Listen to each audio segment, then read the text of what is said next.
Pronto.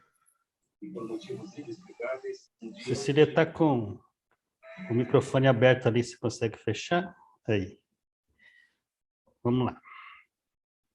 Diante do universo. Povoa-se o universo por verdadeira multidão de galáxias. Cada galáxia permanece constituída por milhares de constelações. Cada constelação, quase sempre, é um ninho de sóis. Cada sol congrega diversos mundos. Cada mundo, amadurecido para a inteligência e para a razão, guarda consigo a bênção da humanidade. Cada humanidade se compõe de várias raças. Cada raça engloba muitos povos, milhões de almas que evoluem nos degraus que lhes correspondem. Lembremo-nos, pois, de que no concerto admirável da criação, somente será possível regenerar e burilar a nós mesmos, para que a vida imperecível em nós se retrate vitoriosa. Mas não nos esqueçamos de que, apesar da grandeza cósmica, nosso desequilíbrio normal pode comprometer todo o sistema em que as leis divinas se expressam.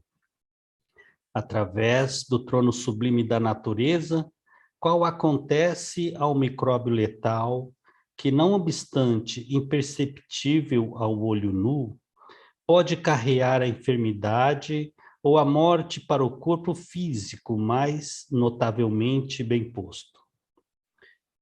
Consagremo-nos à estruturação do bem no campo de nós mesmos, de conformidade com os princípios inelutáveis de harmonia e justiça que nos regem a ascensão, sem o doentio propósito de reajustar os outros, antes da recuperação espiritual de nós próprios, de vez que todo deslize nosso à frente do Senhor repercute nas faixas totais da vida una, compelindo-nos à posição de angústia e sofrimento, a única suscetível de retificar em nosso espírito, em nossa existência, a ruptura do equilíbrio divino do amor que operamos desavisados diante da lei eterna.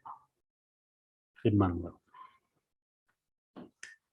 Então vamos, diante dessa prece tão belíssima, mentalizar a figura de nosso Mestre, que nos concede a bênção dessa reunião em torno do seu Evangelho, mentalizar a figura do nosso querido Eurípides, que sempre nos inspira, nos motiva e nos traz lições tão belas para o engrandecimento dos nossos espíritos. Esta mensagem de Emmanuel, que tem nos acompanhado durante estes estudos,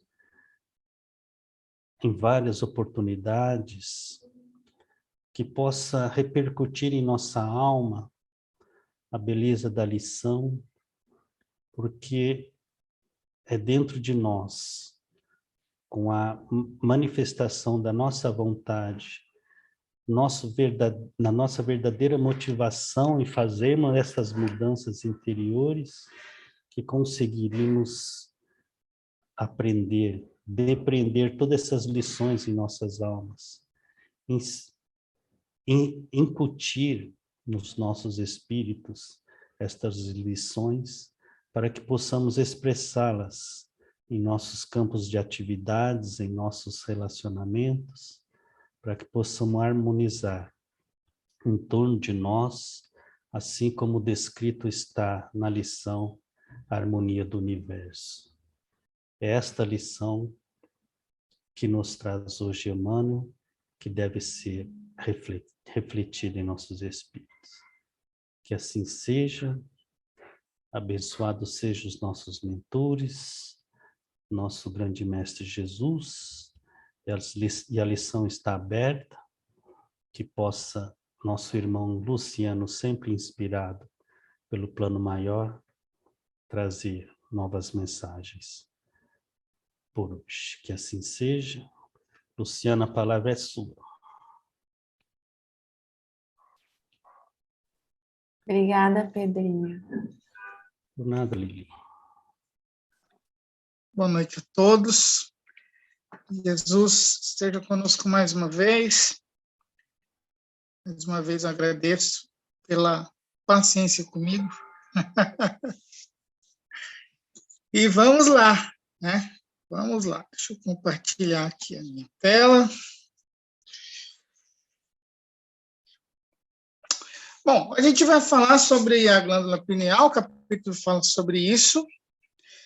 E é um capítulo interessante que a gente já viu em algum estudo aí para trás sobre a glândula pineal, então não é um assunto novo. Porém, a gente traz alguns pontos aí mais detalhados, né? Começo falando de René Descartes, porque é uma obra que sempre a gente fala de Descartes quando fala da pineal, mas às vezes falta esse detalhamento, né? Ele escreveu um livro chamado As Paixões da Alma, do século XVII, olha, faz bastante tempo, em que ele tem um item que ele fala assim, que é uma pequena glândula no cérebro, na qual a alma exerce suas funções mais particularmente do que nas outras partes. E aí ele comenta isso, e ele fala assim, é necessário também saber que, embora a alma seja unida a todo o corpo, não obstante há nele alguma parte em que ela exerce suas funções mais particularmente do que em todas as outras. Lê-se comumente que essa parte é o cérebro ou o coração. Achava-se que a sede da alma fosse o cérebro ou o coração, é isso que ele quer dizer. Parece-me, ele diz, né? Parece-me ter reconhecido com evidência que a parte do corpo em que a alma exerce imediatamente suas funções não é de modo algum o coração, nem o cérebro todo, mas somente a mais interior de suas partes, que é certa glândula muito pequena, situada no meio de sua substância e de tal modo suspensa por cima de um conduto por onde os espíritos de suas cavidades anteriores mantêm comunicação com os da posterior. Aqui, lembrando que o conceito que Descartes tinha de espírito é um pouco diferente, tá? Aqui é que ele associa mais o espírito à estrutura da mente, né? A mente como seu complexo, tá? E aí ele fala dessa comunicação com os da posterior, que os menores movimentos que nela existem podem contribuir muito para modificar o curso desses espíritos, desses pensamentos, dessa estrutura mental, e reciprocamente as menores modificações que sobrevêm ao curso dos espíritos podem contribuir muito para alterar os movimentos dessa glândula. Então, aqui ele já percebia uma interação entre fluxo mental, fluxo de pensamento, a interação disso com a glândula, tá? Então, esse é um ponto de partida. Sempre quando a gente for falar, né, da glândula pineal, de repente a gente vai lá para trás e lembra dos hindus que já traziam essa referência, né? E a gente sempre vai lembrar aí do René Descartes. E a gente vai para André Luiz e Missionários da Luz, em que ele vem dizendo que a glândula pineal é a glândula da vida mental. E aí ela acorda no organismo do homem na puberdade, então na puberdade que fisiologicamente ela tem a sua maior intensidade, né? As forças criadoras, e em seguida continua a funcionar como o mais avançado laboratório de elementos psíquicos da criatura terrestre. O neurologista comum não a conhece bem. O psiquiatra devar-se-á mais tarde, né, os segredos. Então, aí a psiquiatria, né, que viria a trazer alguns elementos a mais. No livro Psiquiatria Iluminada, o autor ele faz o autor desse capítulo, ele faz uma citação do Freud, porque o Freud ele identifica a libido e as disfunções da libido e o impacto no comportamento, porém, o Freud veio depois, né? Na verdade, o Freud veio antes, e aqui, né, o que o André Luiz está querendo dizer é que futuramente os estudos com relação à pineal viriam a ter uma visão mais aprofundada, mais aclarada, que é o trabalho que a gente vê aí com o Sérgio Felipe, que eu vou citar mais ele aqui hoje. Tá? E aí, a glândula pineal ela tem um papel importante. Né? Então, ela preside aos fenômenos nervosos da emotividade, né? Como órgão de elevada expressão, e aí no corpo etéreo. Então, isso quer dizer que a glândula pineal ela tem uma atuação no nosso perispírito, no nosso corpo etéreo.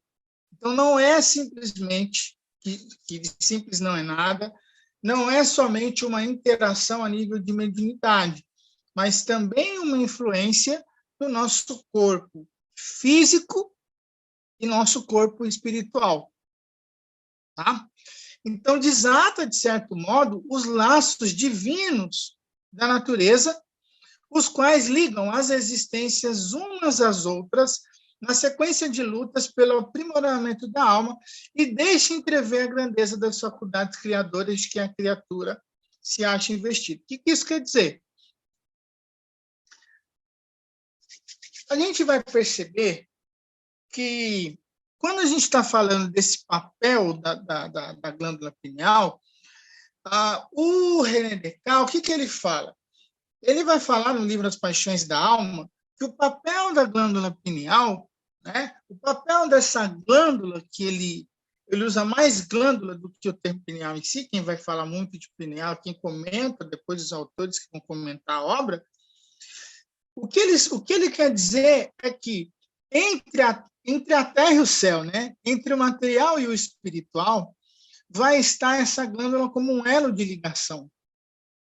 E é isso que o Jung ele vai falar, ele vai usar um termo próximo de causalidade, de relações casualísticas, e aí ele faz uma ponte até com reencarnação. Né? Então, por que ele está dizendo isso? E aqui a gente vê essa questão de unir os laços da natureza que ligam as nossas existências às outras na sequência de lutas. Porque a pineal ela também está facultando esse processo. Então, isso quer dizer que lá dentro do meu processo mediúnico, que lá no transe mediúnico, eu posso ampliar a minha percepção com o mundo espiritual e também posso ampliar a minha percepção com relação à minha vida passada. Por quê?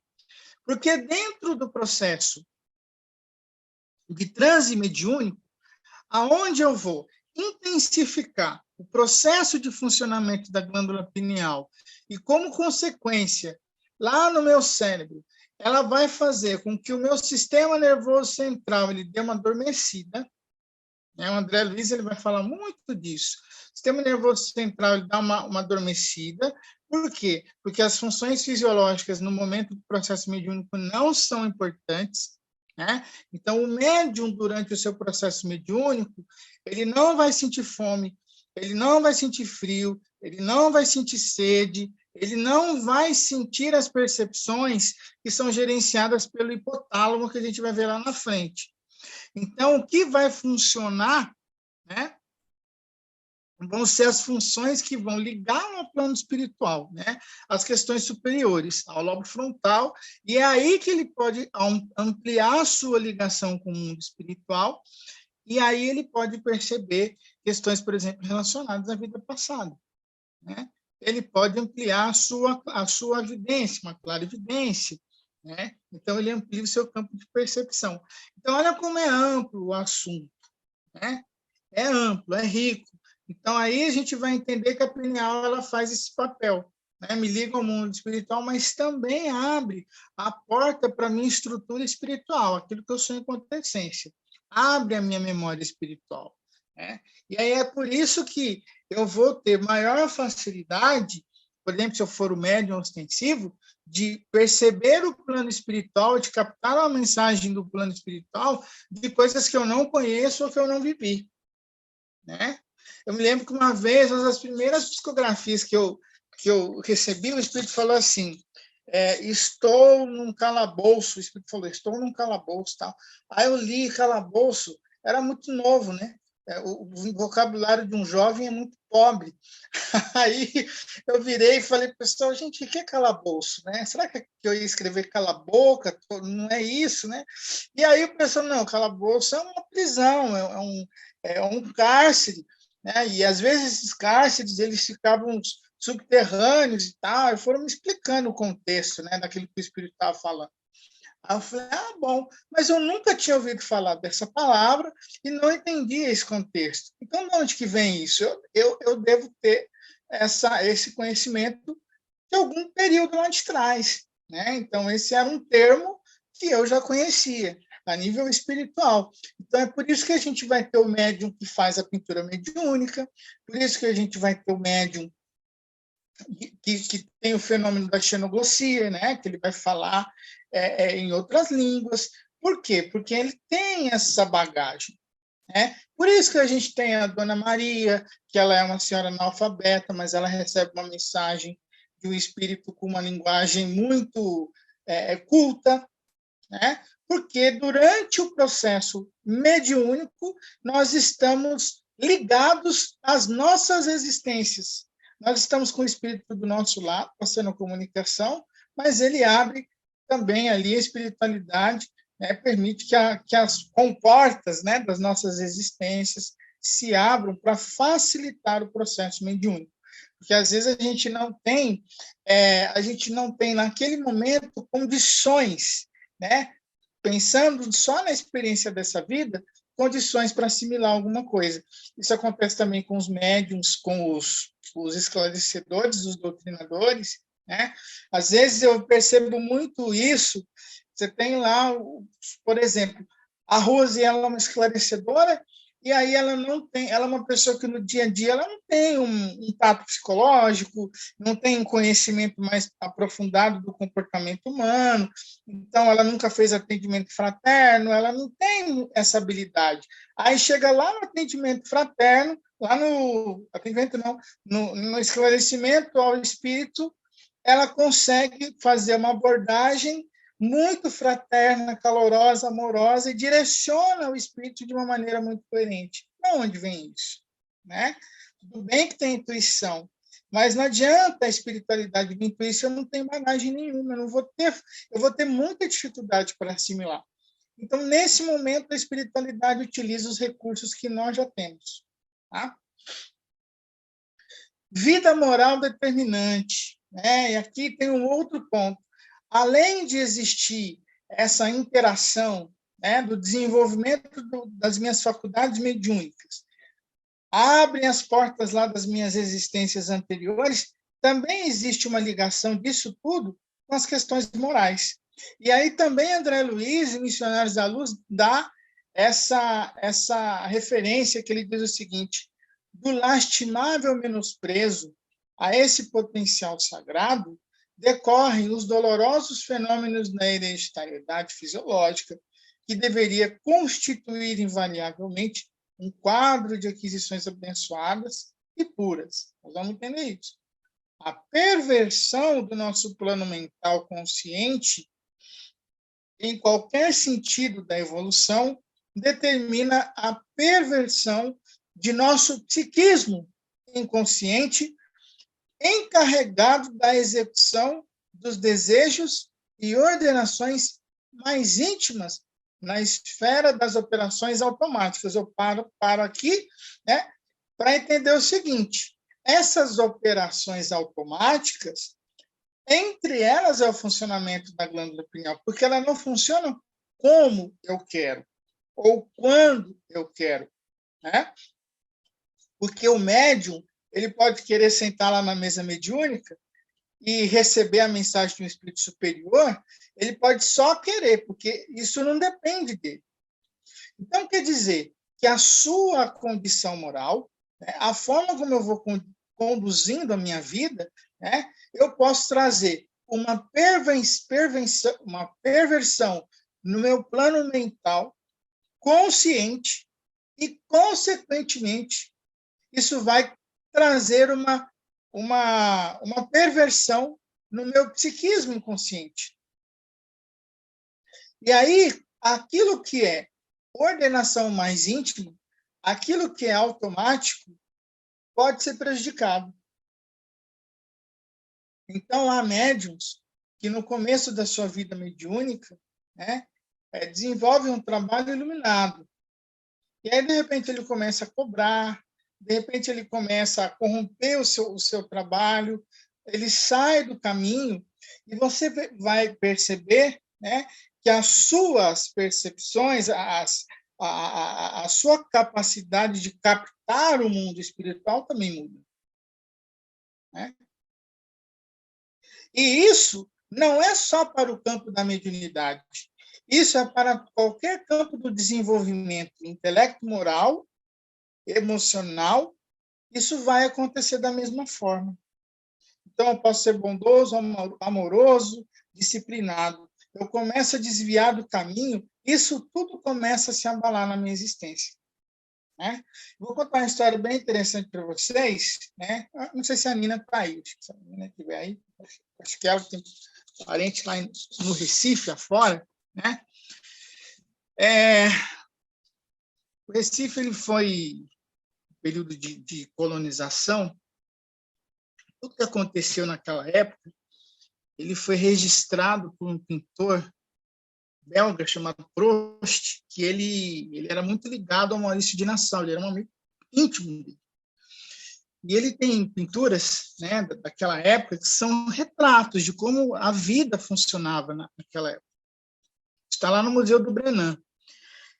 E é interessante que eu fiz uma visita por lá e estava com um amigo que é um artista plástico muito conhecido lá de fora, e ele conhece toda a história desse trabalho do Prost, né? Estudou muito isso.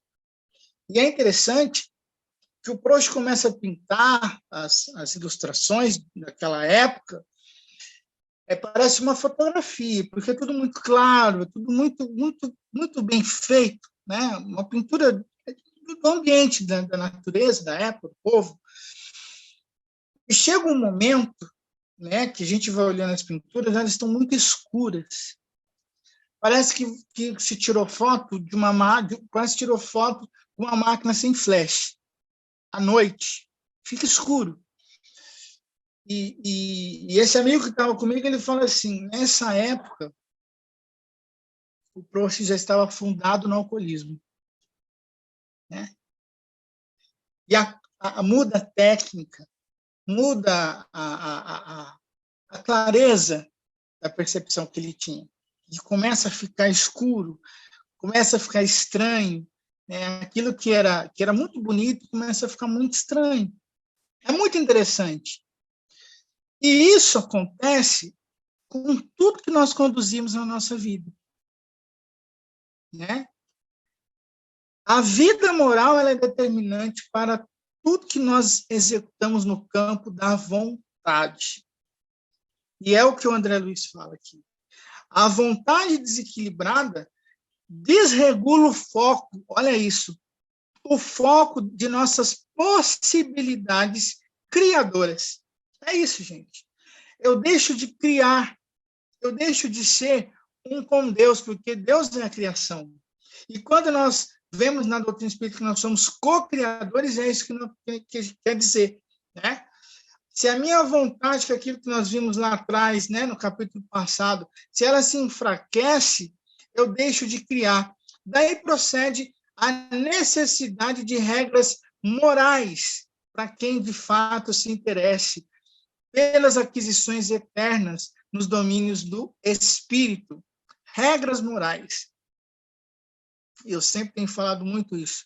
E não é moralismo de nós, muitos de nós aqui que somos palestrantes, divulgamos a doutrina espírita, de dizer o que o outro deve fazer ou não. Mas trazer o sentido de autonomia, no sentido de que a pessoa, nós precisamos entender que existem dois lados na nossa jornada evolutiva. Uma jornada de progresso, uma jornada onde eu utilizo a vontade, onde eu utilizo aquilo que eu tenho de melhor, todas as minhas faculdades, potencializo as minhas virtudes e vou ter uma vida mais feliz, porque eu agrego felicidade para mim e para os outros que estão ao meu redor. Ou então, eu escolho um outro caminho. E é esse outro caminho que eu escolho, que pode ser um caminho mais sombrio, ele vai escurecer a minha jornada, ele vai diminuir a minha vontade, vai me pôr em desequilíbrio, e aí eu não consigo criar. Não criando, eu tenho potencial destruidor.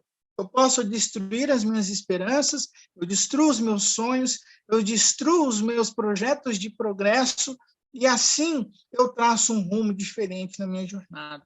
Sempre lembro da frase de Schopenhauer: quando eu escolho uma coisa, eu excluo outra. E aí, quando eu excluo a possibilidade de progresso, eu já escolhi, né, essa capacidade destruidora que às vezes a gente tem, e aí não faço o bem.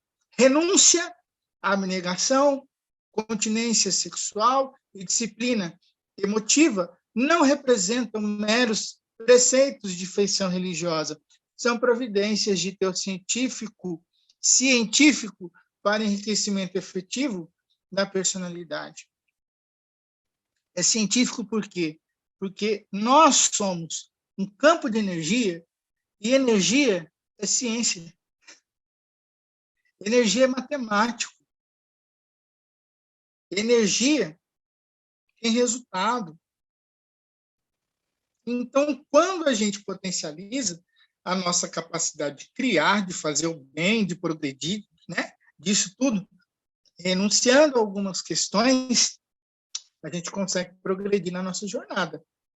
E aí a gente traz resultados diferentes na nossa caminhada. Eu vou fazer uma pausa aqui e permitir que vocês comentem, tragam suas perguntas.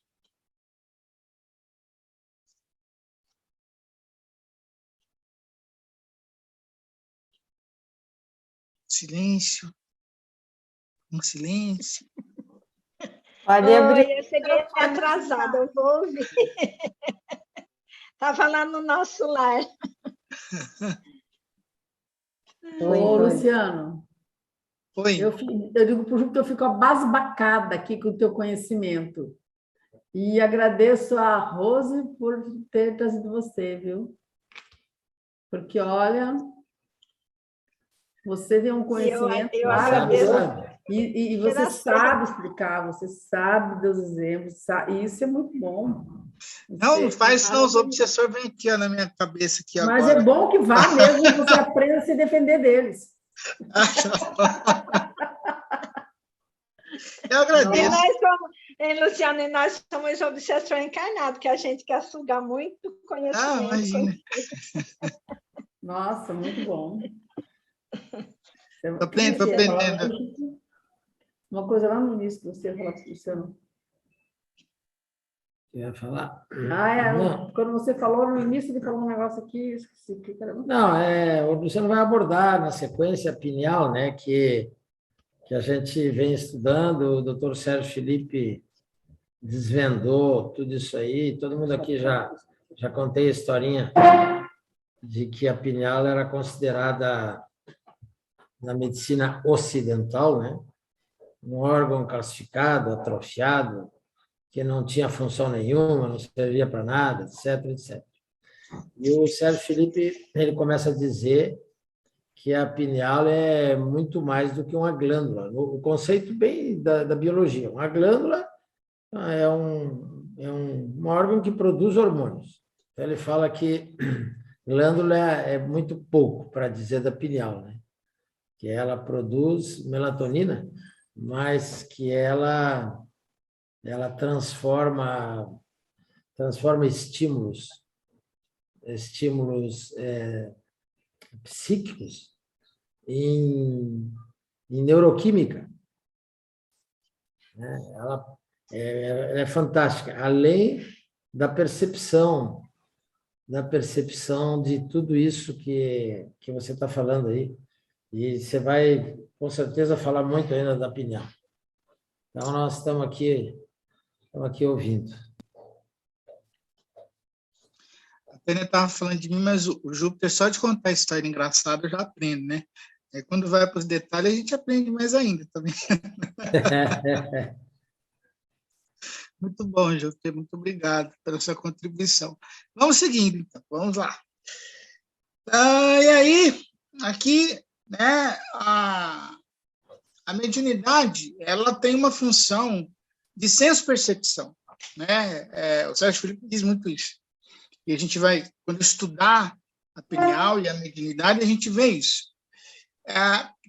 Tudo que é senso-percepção tem um órgão sensorial, né? Então, se não tiver um órgão, não tem como eu perceber. Então, como é que você vai, por exemplo, a gente fala assim, perceba numa meditação, sinta o seu coração bater. Como é que você vai sentir o coração se não tem nada ali, né? Então, eu sinto porque tem. Então, a mediunidade, ela é uma senso-percepção. Eu estou ouvindo vozes, eu estou vendo o espírito, eu estou interagindo com o espírito, eu estou percebendo o espírito, né?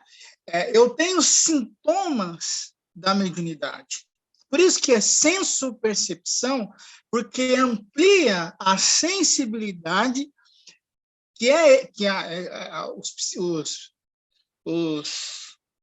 o pessoal que trabalha lá com a outra corrente, são os católicos lá o Padre Quevedo da vida, como é que chama lá o pessoal dessa ciência?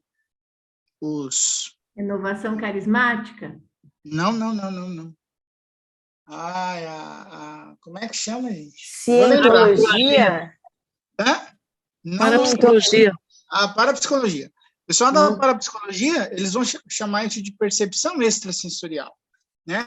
Por quê? Porque é uma percepção que vai além dos 5 sentidos, né? Então, o órgão do sentido capta, projeta para a área cortical do cérebro, né, para o psiquismo, para o espírito, e faz um juízo crítico daquilo. Quer dizer, de onde vem isso? De onde vem esse pensamento? Que percepção é essa? Porque a pineal, depois que ela faz aquele processo, que é um processo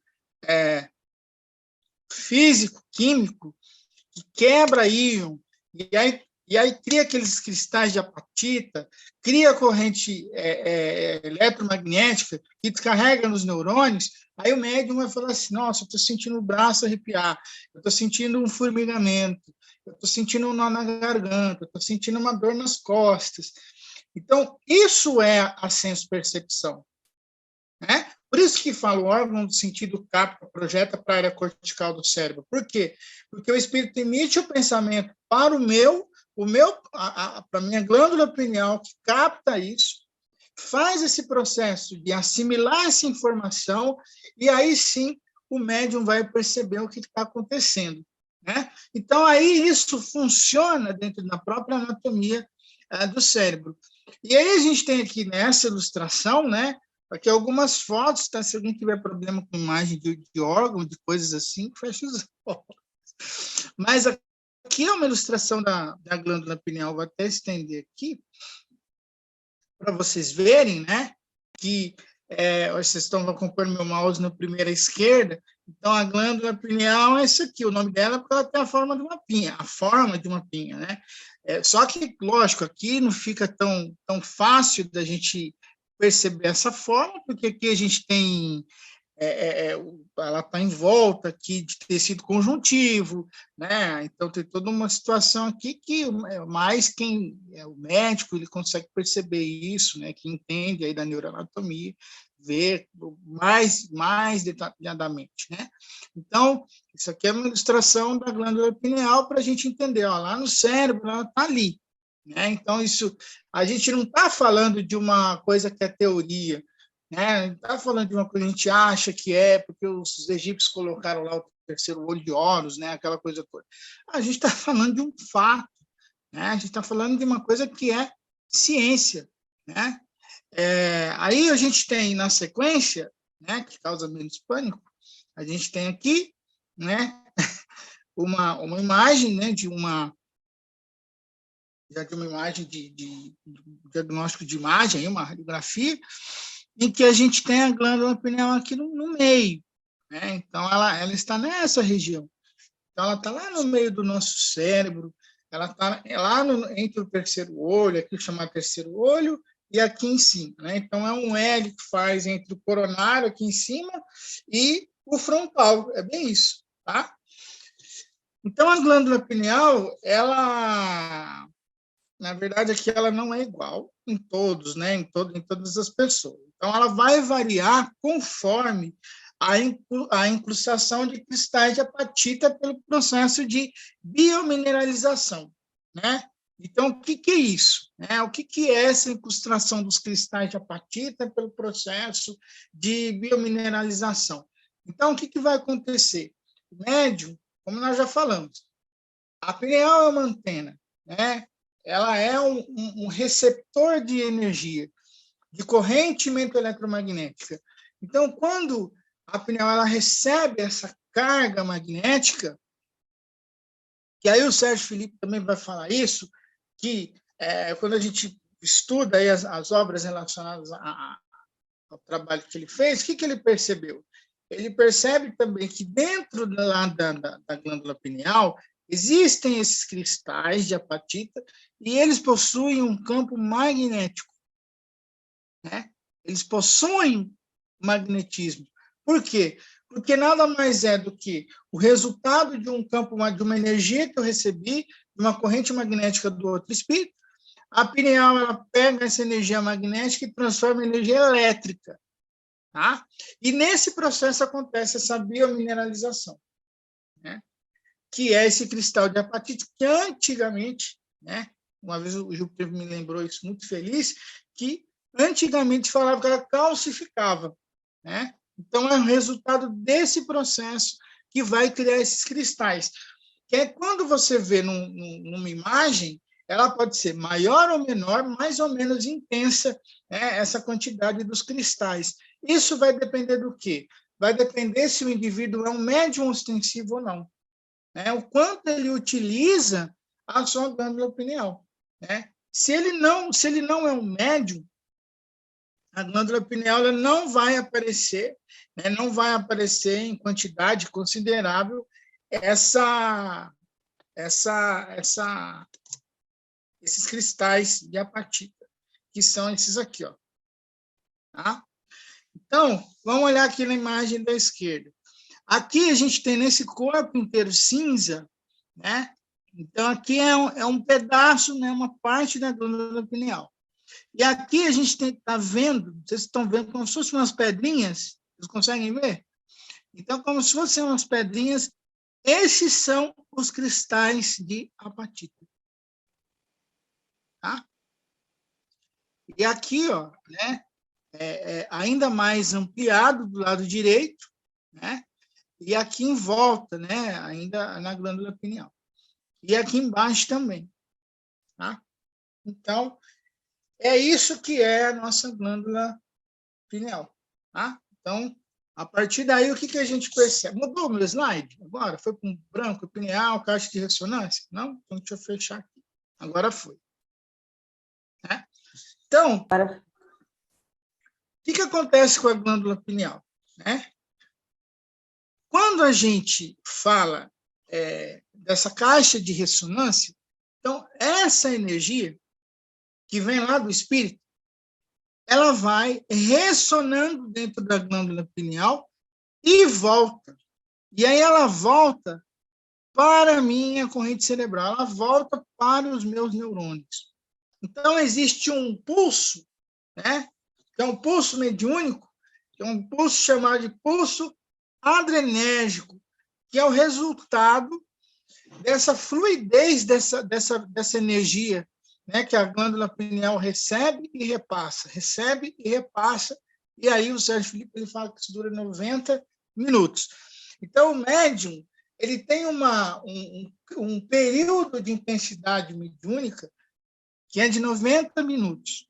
Se ele passa disso, ele entra num outro campo, num outro pulso, que pode ser de sono de hipnose ou de alerta. Às vezes, a gente vai ver lá no centro espírita o Júpiter, que é médium, cochilando. Né? Por quê? Porque, de repente, a pineal dele está funcionando já, ele já não está mais entrando em transe, se concentrando para perceber o campo espiritual. Né? A glândula pineal ela já assimilou aquilo que recebia, e aí o fluxo mental dele está indo para um sono, ou ele está indo para o estado hipnótico. Né? O que é o estado hipnótico? É aquele momento em que eu estou escutando uma palestra, né?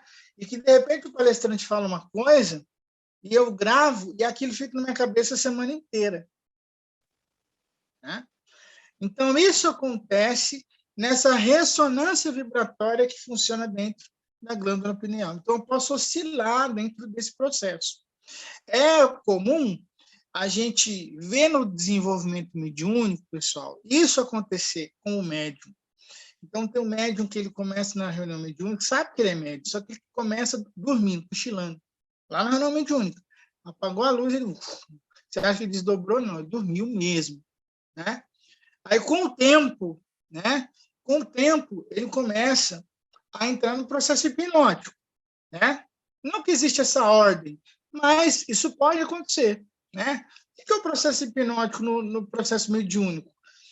O doutrinador esclarecedor vai falando com ele assimila, ele entra na orientação, ele entra lá em perceber a vibração, só que ele não sai disso. Né? Ele vê o espírito se aproximar, mas ele não sai desse circuito, né? Que o André Luiz chama de circuito aberto, circuito fechado. Né? Então, eu posso abrir o meu circuito e fechá-lo com o espírito superior e receber a mensagem. Eu posso fechar esse circuito e entrar em comunicação com ele. Abro o circuito e disperso. Fecho o circuito prestando atenção no cheque que vai cair, no cartão de crédito. E ali eu não consigo captar o mundo espiritual mais. Processo hipnótico. Né? Me assusto com suicida na reunião mediúnica. Circuito fechado com estado de alerta. O que acontece? Não consigo mais perceber o plano espiritual, fico ligado em tudo que está acontecendo. Tá? Então, essa é a caixa de ressonância.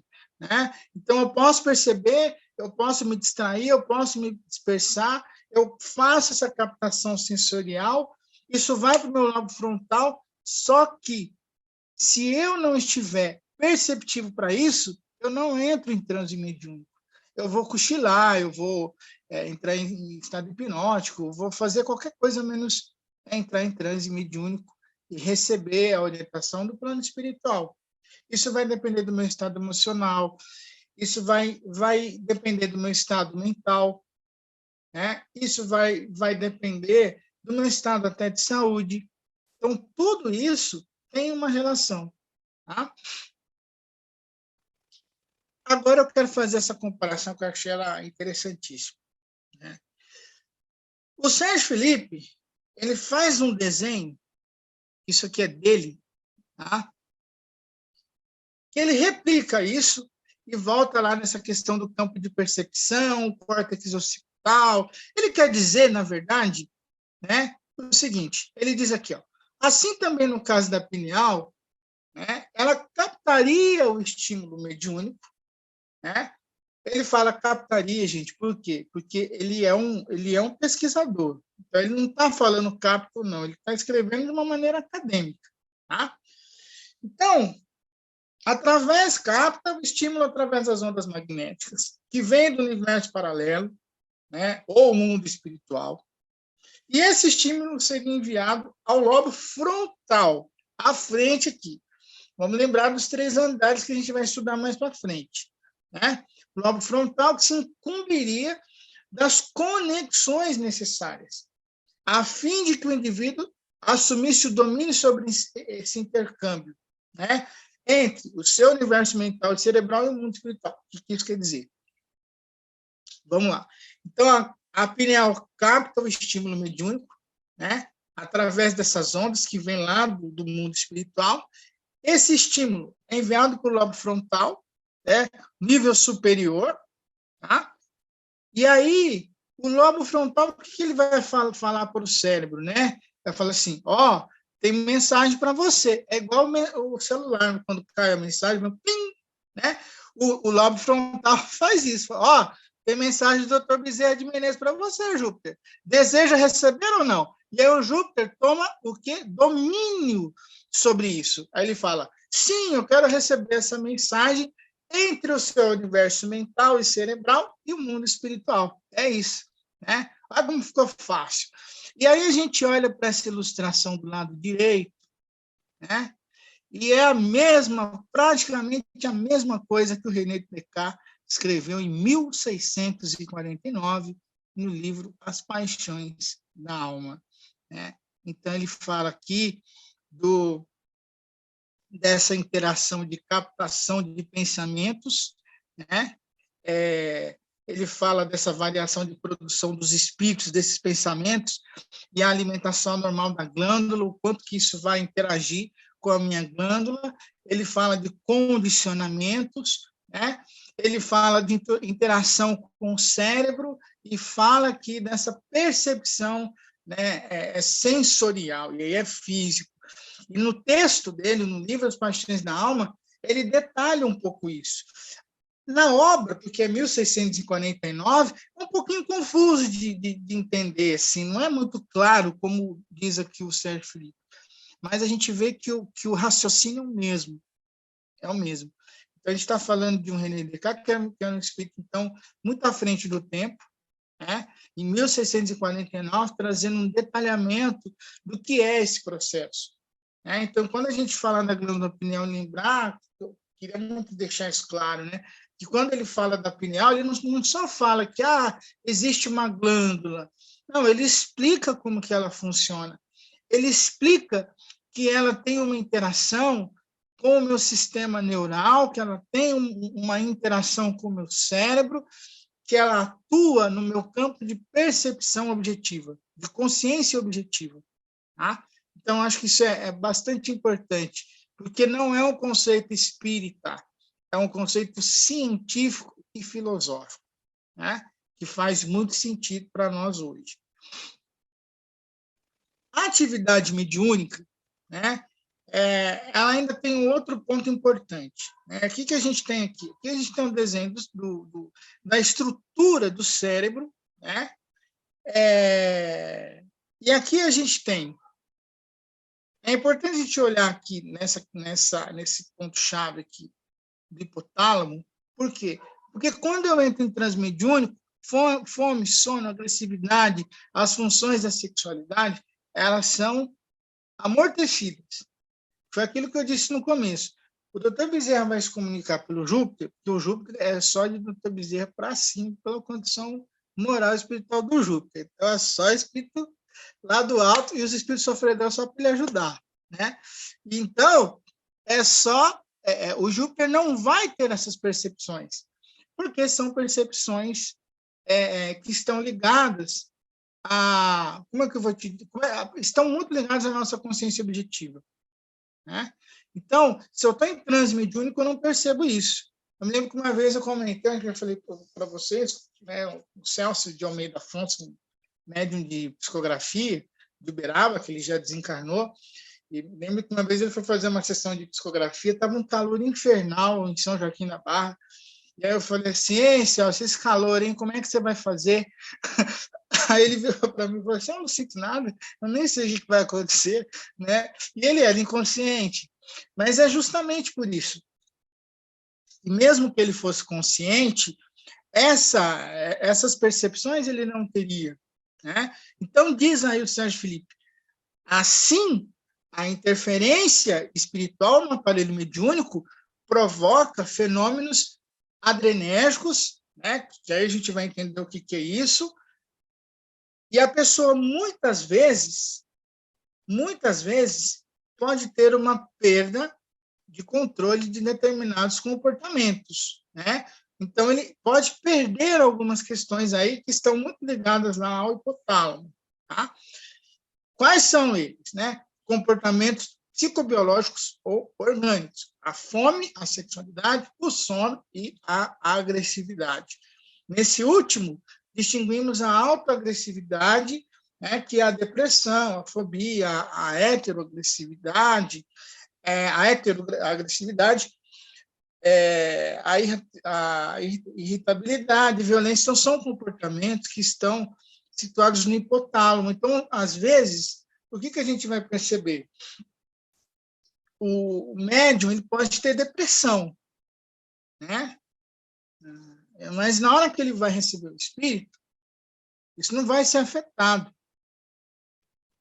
A gente tem médiums que o Jerônimo Mendonça foi um caso, né? No final da vida, ele não conseguia falar, mas na psicofonia ele falava.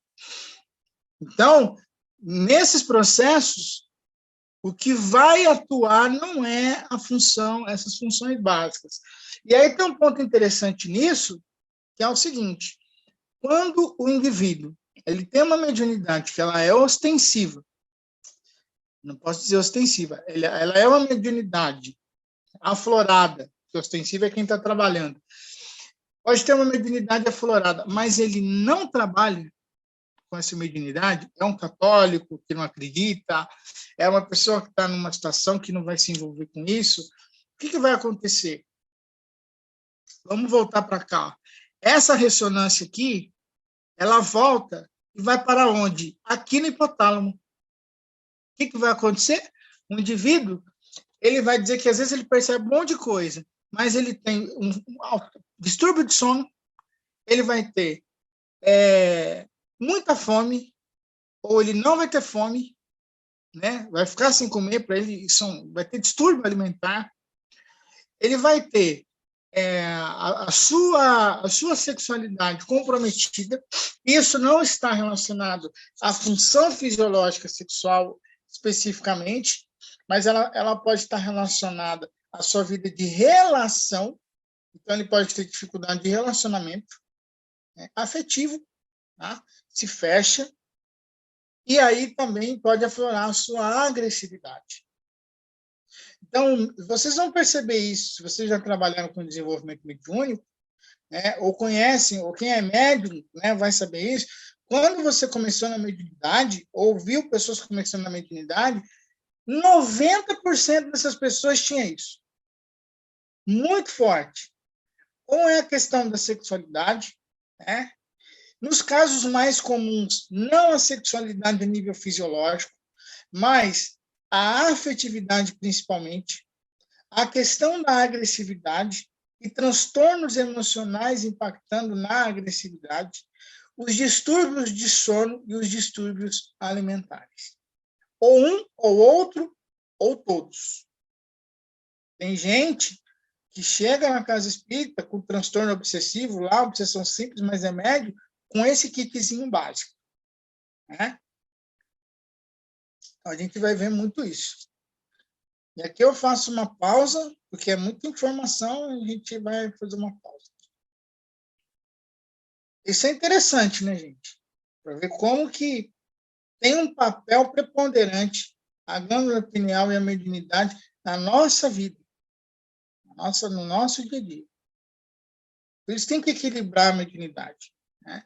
A educação e o equilíbrio da mediunidade, porque senão isso cria um efeito dominó no meu organismo, na minha condição de saúde.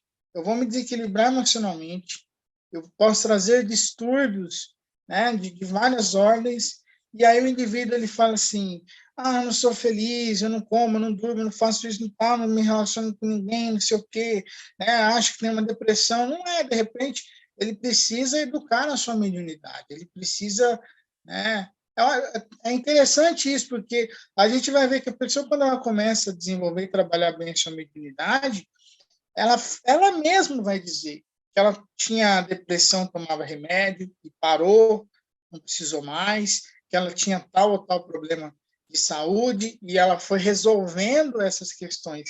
Por quê? Porque a ressonância mediúnica dela não ecoou mais no hipotálamo dela, não atingiu mais as suas funções. Né? Comentários. Gente, se alguém quiser falar alguma coisa, perguntar, é só abrir os microfones. Eu tenho Só uma pergunta. ouvi-lo, porque, nossa, é maravilhoso esse aprofundamento, porque realmente leva você bem mais além do que aquilo que a gente já estudou. É muito profundo, realmente, e um espetáculo. É uma maravilha, é um mundo maravilhoso, realmente, que se vai inserindo nele, né? E conhecendo a própria estrutura do ser, né? Que está bem ligado, realmente, a essa essência mesmo, né? Só colher, só ouvir. Porque é uma riqueza muito grande. Eu fiquei pensando no médium, no espírito médium, que em várias obras a gente tem aqueles que, no plano espiritual, continuam exercendo funções de médiums, né? Que emprestam suas capacidades para que outros se manifestem, os que estão em outra esfera, né? Em outros planos. Se há também esse órgão no perispírito que também vai facilitar esse contato. Qual obra que está relatando isso aí? Você sabe, é do André Luiz e tal? Vamos lembrar uma coisa. Muito legal sua pergunta. O Zalmiro Zimmermann escreveu um livro. Ele está com vídeo. O Zalmiro Zimmermann escreveu um tratado, né? Um trabalho maravilhoso chamado Perispírito. Um trabalho sobre o perispírito extenso, com base em várias referências. E aí, quando a gente estuda o perispírito, a gente vai pegar por base... A gente pode pegar por base o Livro dos Espíritos, sobre a teoria das sensações dos espíritos, né? Livro dos Espíritos, pode começar por ali. E depois eu vou para André Luiz, e aí tem outras referências. O que a gente vai ver? O nosso corpo físico, ele é correspondente ao nosso corpo espiritual, ao nosso perispírito. Uhum. Então, tudo que nós temos no físico, né, foi desenhado pelo nosso perispírito. Então, lá no mundo espiritual, isso não quer dizer que é exatamente a mesma coisa, né? Que eu tenho rim perispiritual, que vai funcionar igual, mas eu tenho as mesmas funções, né? A mesma estrutura que eu tenho no perispírito, ela vai se manifestar de uma maneira parecida, replicada, né, no meu corpo físico. O médium, no plano espiritual, ele, através do seu cérebro, que aí o André Luiz vai citar mais isso, o cérebro perispiritual. Por que cérebro perispiritual? Porque o corpo mental, a estrutura mental do espírito, se reveste de um cérebro perispiritual, que é uma estrutura magnética que vai sensorizar, que vai compartilhar as vibrações que estão ali para todo o corpo espiritual, né? Então, quer dizer, eu lá no plano espiritual vou ter uma fonte receptora também, a nível perispiritual, e vou servir de intermédio para outros espíritos. A questão é que a forma disso interagir no perispírito, como que isso vai funcionar, aí eu não consigo te dizer se é igual, né? Mas a gente vai dizer que a estrutura também existe. Uhum. Também existe. Até porque nós temos no perispírito, para ficar mais simples, nós temos no perispírito os centros de força e os plexos. Então, principalmente através da função dos centros de força, quando a gente estuda lá o coronário, e a gente fala que o coronário é o centro de ligação com o plano espiritual, se eu desencarno e eu estou ali perispírito, o centro de força que vai gerenciar isso é o meu centro coronário junto com o frontal, né? Então, é essa estrutura que vai garantir o processo mediúnico do outro lado. Mas é muito legal a sua pergunta, é importante. Ô, Luciano, Adriana também. Quando a gente conversou com o Sérgio Felipe, ele veio a Londrina algumas vezes, e ele estava fazendo a pesquisa, tudo isso que você acabou de falar, dos médiuns, ele fez uma pesquisa gigantesca na Grande São Paulo, com todos os médiuns de todas as casas espíritas, que respondiam um questionário para ele, sem identificação, não colocava nome e tal. E ele chegou à conclusão que, pelo desconhecimento, e por não, ele falava por não administrar essas energias que descem sobre a pineal, né?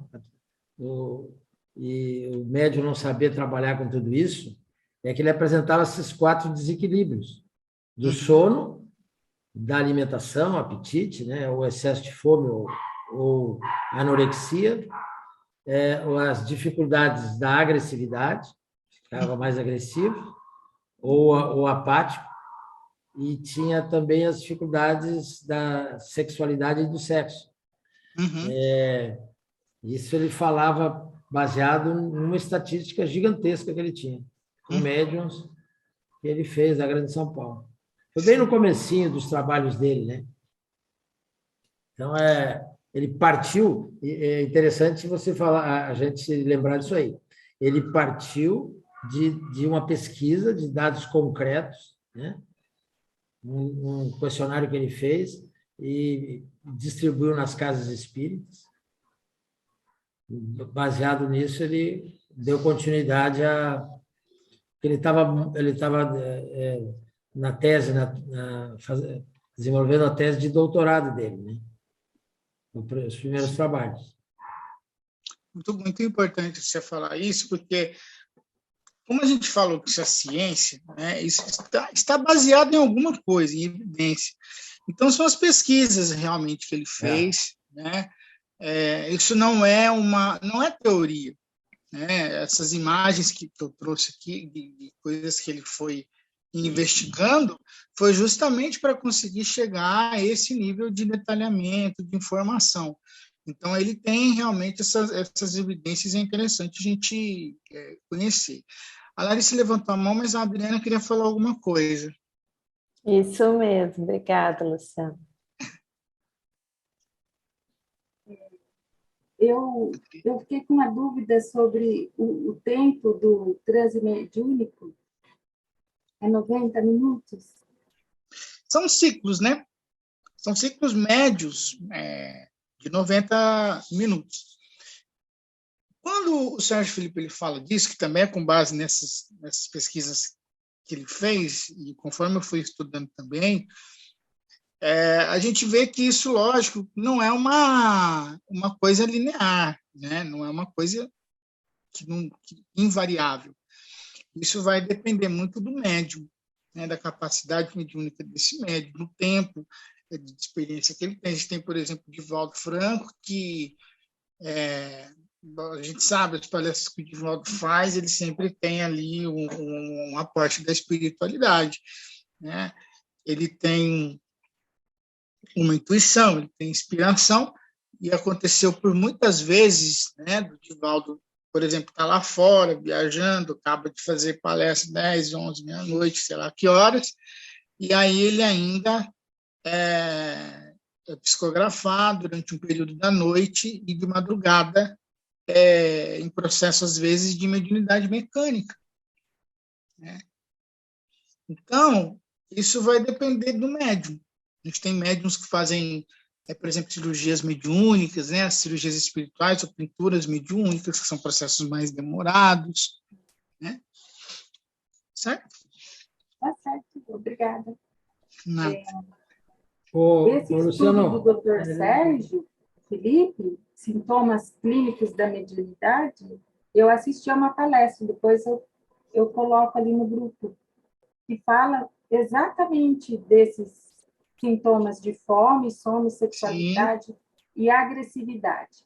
E no tocante à agressividade, ele fala assim, doenças autoimunes, doenças degenerativas e câncer. A somatização, né? É quando somatiza. Bom, muito obrigado. Obrigada a você.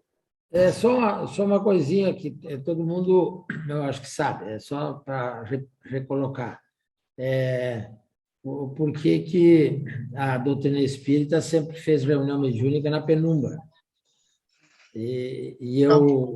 O pessoal que me conhece aí, minha mãe me colocou num colégio de padres, né? Teve a infeliz ideia de me colocar no Marista, e o padre falou que os espíritas, ele sabia que eu era filho de espírita, que os espíritas se reuniam no escuro,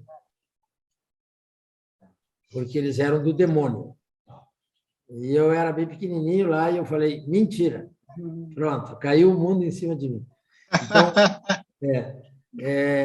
Então, era uma informação que os espíritas todos acataram. E o conhecimento vem agora, exatamente porque é na penumbra que existe a liberação da melatonina. Isso. A melatonina não libera com luz forte, né? Você fazer uma reunião, por que não fazemos uma reunião mediúnica com o sol, debaixo de né? Por que nós fazemos a reunião mediúnica na penumbra? E se a reunião mediúnica for feita 7h30 da manhã, como é lá em Sacramento, tem que ser numa sala que tenha condição escura, de cortinas e tal, precisa da penumbra. Exatamente porque é aí que existe um fluxo de liberação da melatonina, que é de 90 minutos. E a reunião mediúnica, os espíritos sempre nos orientaram que ela não deveria passar de 1h30. Exatamente. Agora, né? Por que a gente não faz uma reunião mediúnica? Você fala que são trabalhos aí, outros são exceções. Mas na prática do grupo mediúnico, a gente não vai fazer reuniões mediúnicas de 3 horas. 3 horas, né? É 1h30, né? Só para registrar. Muito bom. Obrigado, Júpiter. Larissa falou alguma coisa. Abre seu microfone.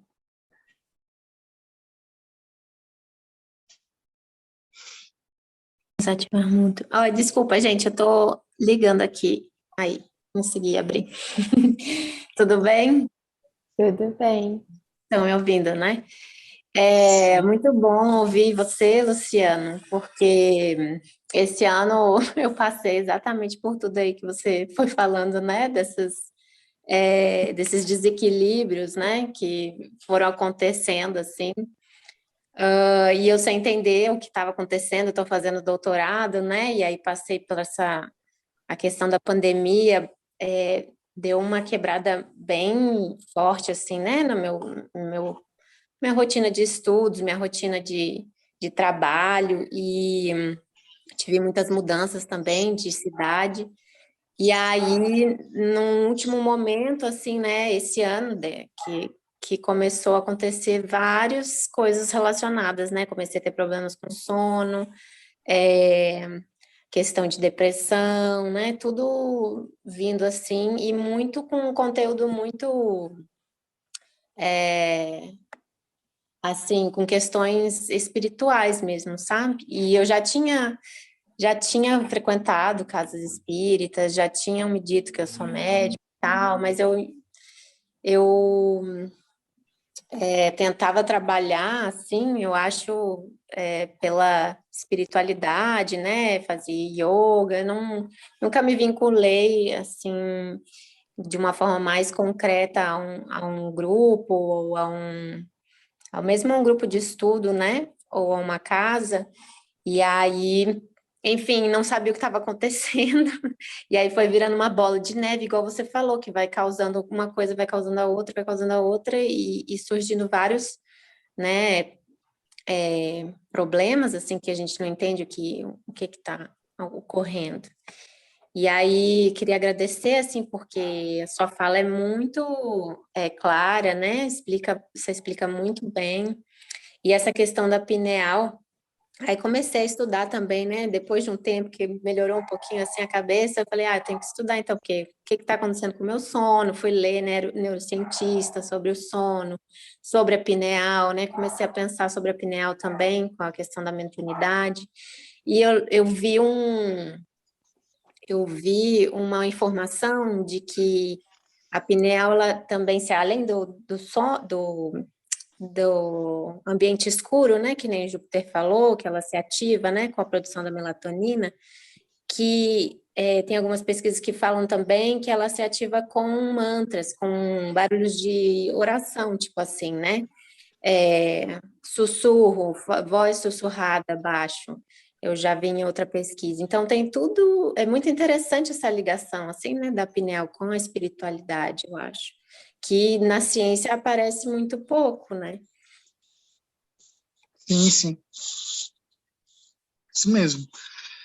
A gente vai ver que a pineal é um campo uma antena de captação da vibração superior, né? E se eu não estou utilizando ela e vou canalizar ondas que não são tão superiores, eu posso entrar em desequilíbrio. Então, eu vou buscar recursos que me auxiliem nesse processo. Oração, a meditação, se for uma coisa importante para mim, os recursos que vão me trazer equilíbrio, né? Por isso que no slide lá que eu coloquei uma imagem do mesmo esquema feito pelo Descartes, ele tem um negocinho desenhado que ele coloca assim, condicionamento. Porque dentro desse processo, eu também posso ir condicionando a minha mente a assimilar vibrações superiores. O Chico, por exemplo, ele psicografava, e eu falo que é a única coisa que eu tenho em comum com o Chico, que eu posso falar que isso eu sou igual a ele, eu consigo me concentrar para a psicografia com música tocada no piano de Beethoven alto, o mais agitado possível. Quer dizer, é aquilo que vai levar o meu pensamento, né, que vai me condicionar a minha pineal a captar energias superiores. Né? Então, quer dizer, qual o recurso que eu utilizo que vai me elevar o pensamento, que vai me trazer equilíbrio e que vai fazer com que a minha pineal funcione de maneira direcionada. Muito bom sua e a questão, só mais um comentário, que a questão do sono é, assim, muito preocupante, né? Porque o que a gente tem de pessoas com problemas de sono, distúrbios do sono, cada vez mais, né? E sendo tratadas com remédios que eu também estava lendo que pioram a qualidade do sono, que não são... Eles não resolvem, né, na verdade, a questão da insônia e tal, os remédios. E nem se entra, né, assim, nem se aborda, assim, alguma... mesmo que seja de leve, assim, o médico não pergunta se a pessoa tem algum tipo de prática espiritual ou, né, nada. Só medica mesmo e, enfim, é bem preocupante, né? Porque o indivíduo que não dorme, ele tem um distúrbio, né? Ele tem um distúrbio de sono. O não dormir é um sintoma. Então, quando o médico ele medica, e às vezes é o próprio paciente que insiste, né, porque ele quer dormir, o médico está tratando o sintoma, mas ele não chegou no distúrbio. E o distúrbio, eu vou trabalhar ele com... De repente, eu vou precisar fazer terapia, eu vou precisar fazer alguma coisa para entender de onde vem esse distúrbio, né, para que eu possa trabalhar ele. Né? E aí, quando eu me medico, eu estou trabalhando o sintoma que vai trazer outro sintoma. E ele pode trazer outros problemas. Hoje a ciência já diz que uma das causas do Alzheimer, já está cientificamente comprovada, é o uso de medicamento para dormir. Né? Por quê? Porque eu estou amortecendo o meu sistema nervoso central com frequência. Né? E chegou uma hora que eu estou diminuindo as funções cerebrais. Né? E aí o cérebro se acostuma com isso, a não fazer força, né? a não se exercitar, a não funcionar como ele poderia funcionar naturalmente. Então, utilizar muitos medicamentos para dormir, e tem gente que usa medicamento para dormir, tem gente que para acordar. Eu tinha um colega que ele tomava Red Bull para passar o dia agitado, e aí ele ficava muito agitado 11h30 da noite, aí ia lá e tomava um medicamento em dose e ficava lá para dormir. Dormia até tarde, e aí acordava para superexcitar o cérebro, tomava o Red Bull de novo, um de manhã, um de tarde, no final da tarde. E aí depois, outro medicamento. Eu falava, um dia você vai infartar e não tem o que fazer. Né? Porque haja coração para isso, né? Sem contar o cérebro. Ok? Tá bem. Obrigada. De nada. Eu vou seguir aqui, falta bem pouco para terminar, e aí eu termino com algumas citações importantes aqui. Então, o que nós estamos falando? Nós estamos falando da busca pelo superior, né? Então, eu fosse no charco das sensações, eu ficar lá na inferioridade, olha como que diz André Luiz, a maneira dos suínos, né? Aí a gente fica numa situação difícil. É retê-la nas correntes tóxicas dos desvarios de natureza animal. E na despesa excessiva de energias sutis. Estou jogando energia fora se não estou trabalhando no superior. E aí, muito dificilmente consegue um homem levantar-se do mergulho terrível nas sombras. Mergulho que se prolonga além da morte corporal. Né?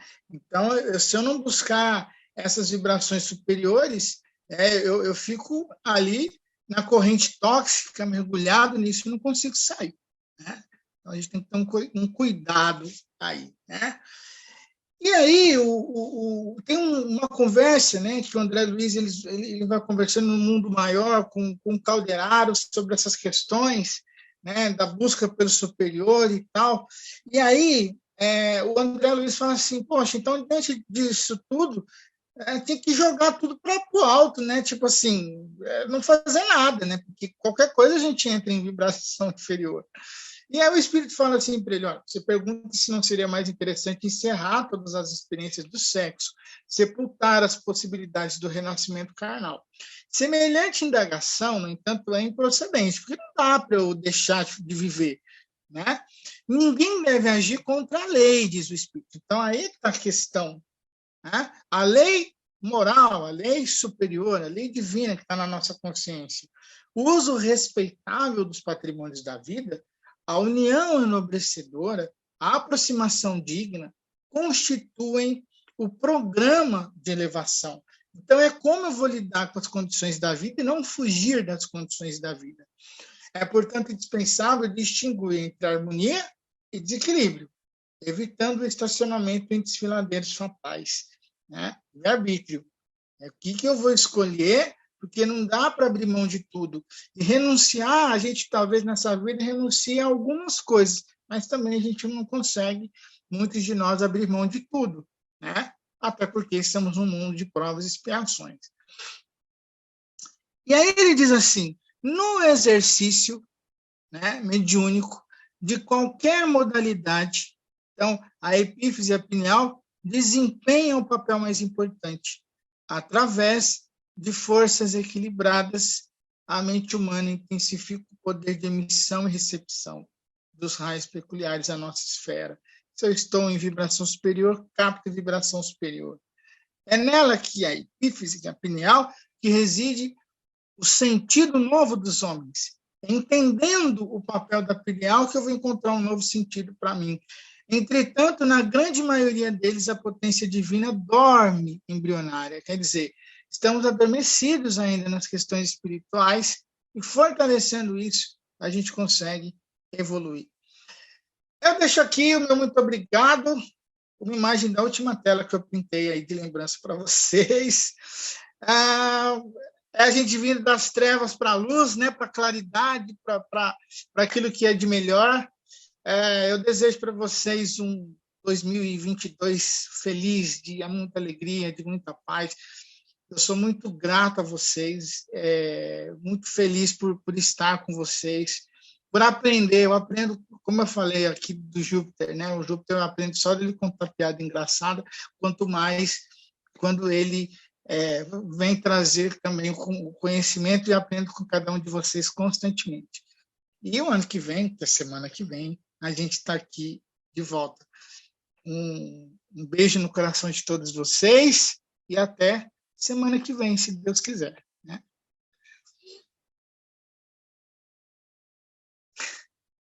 Obrigada, Luciano. Que lindo. Obrigada. Maravilhoso. Obrigado, Luciano. Amei muito essa bom. sua pintura, hein? Muito bom. Maravilhoso. Mas você pinta mesmo aquela beleza ali, é sua? Sim, sim.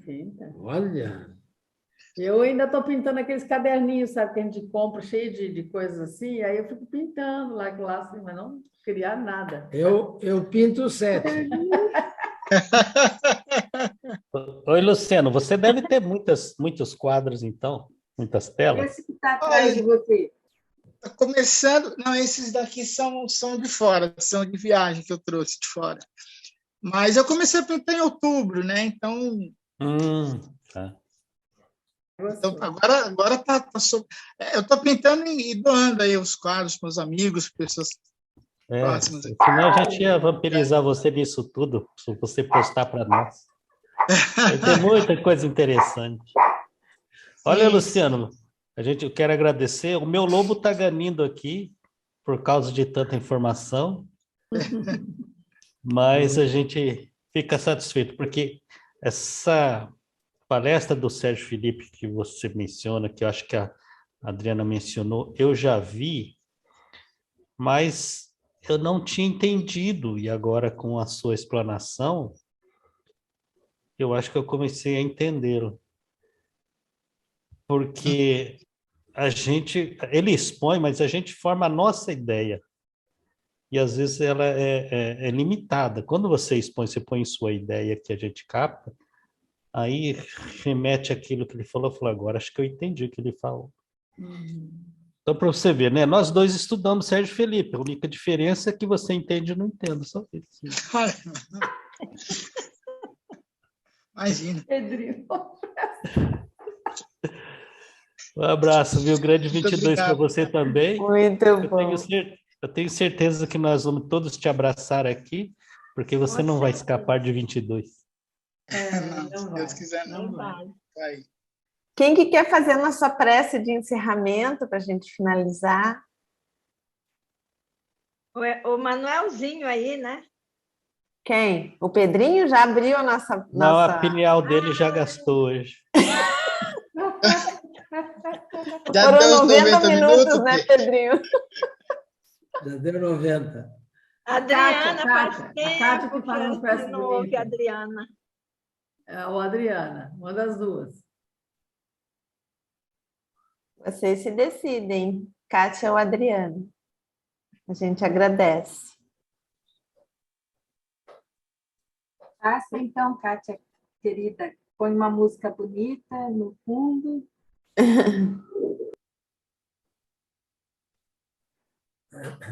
Não, acho que agradecemos, Luciano, nossa, imensamente, por tanta riqueza de detalhe, aprofundamento realmente que você tem trazido todas as quintas-feiras. Não só todas as quintas, mas desde os estudos que tem trazido para o grupo, o curso de passe, que foi também maravilhoso, né? E que está tudo gravadinho lá para a gente estar sempre consultando quando surge algum impasse, né? Então, só Deus mesmo é que pode recompensá-lo da nossa imensa e profunda gratidão. E que você continue sendo iluminado, para nos trazer também essa luz. Gratidão imensa e vamos continuar juntos em 2022, 2023, 2024, até 2050, né, Tânia? Muito obrigado, Rose. Muito obrigado. Muito obrigado a todos. Gratidão profunda. Vamos fazer nossa prece. Então, vamos elevar nosso pensamento a Jesus, esse mestre querido, amigo, esse companheiro bom, designado pelo Pai Celestial para amparar a todos nós. Nós te agradecemos, Senhor, pelas muitas oportunidades que temos recebido através desses estudos, através das trocas que nós fazemos aqui, através do incentivo amigo dos nossos mentores, que sempre estão nos estimulando para darmos um passo a mais. Queremos, Senhor, nesse clima de agradecimento, iniciar também o próximo ano com essa vontade de continuar aprendendo, sendo gratos à vida, às bênçãos da reencarnação, que nos trouxeram essa doutrina de luz, que nos ampara, que nos aponta o caminho para o equilíbrio, para o bem-estar, para a transformação que devemos empreender em nós mesmos.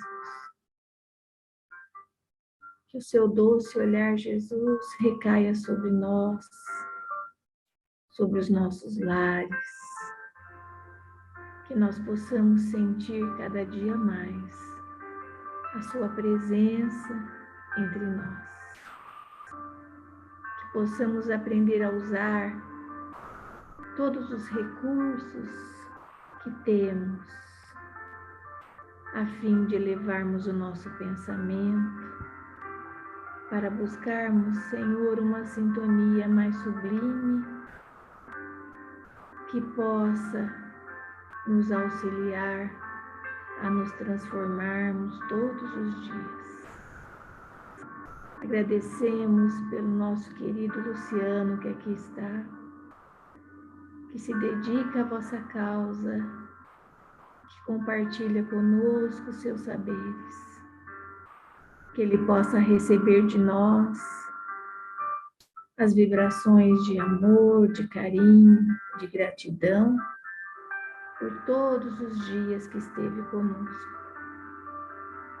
E que nós possamos, Senhor, continuarmos firmes no nosso desejo de progredir e crescer. Assim, Mestre, pedimos as vossas bênçãos aos nossos corações e que essas bênçãos de amor possam chegar àqueles nossos irmãos que ainda não têm a ventura de aqui estar, que eles possam receber as vibrações de equilíbrio, de paz. Obrigado, Senhor, ser conosco hoje e sempre. Que assim seja.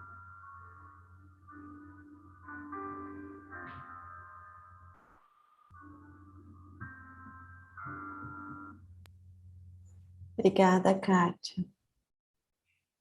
Obrigado, Luciano, por todas as noites, por todo o compartilhamento.